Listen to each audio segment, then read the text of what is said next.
What is a dysfunction or deficiency in saccadic eye movements?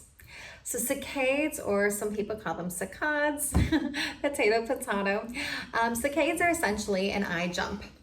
It's when you move your eye from one object to another, and you don't move it like smoothly through space, but instead you jump, jump, jump, jump, jump, right? Back and forth. So you're bouncing.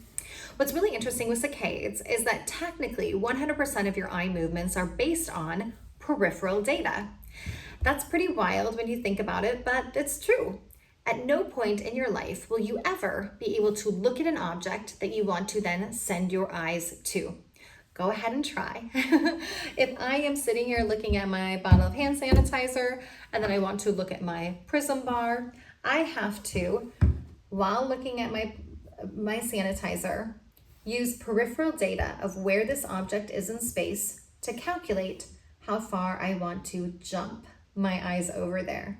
And it is really a pretty wild concept. This is why your peripheral vision and your peripheral processing of that vision is so important, because so many of your eye movements, if not essentially all of them, depend on your peripheral accuracy and processing of that.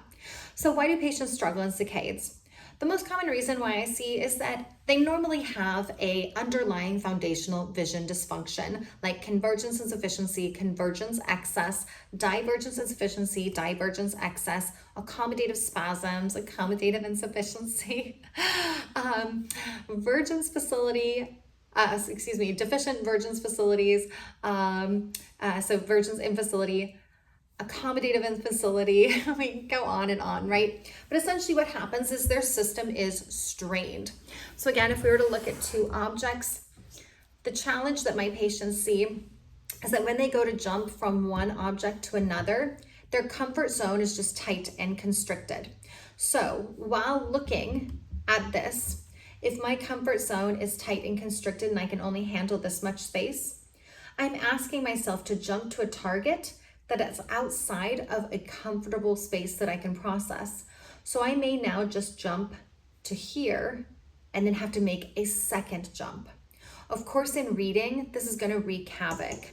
In reading, as you look across a line, if there are multiple words, you should be able to process such a large amount of space that every time you stop, you can see a large amount of words. And if you have good higher processing skills like visual closure, you can actually see the shape of a word in your periphery, know what that word is, and skip right over it. So you'll be able to get 100% of that data without having to actually stop and do a reverse Google image and decode what the word is by looking at the specific letters in it. You should be able to look at not just the shape, but the shape in your periphery and move along.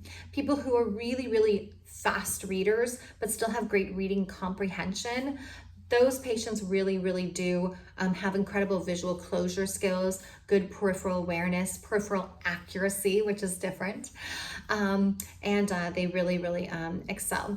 But so that's what saccades are. Saccades is the ability to jump from one object to another. I most often see saccades limited when a patient has an underlying alignment issue, and it just stresses and compresses how much space they can handle at any given time. So hopefully this helps.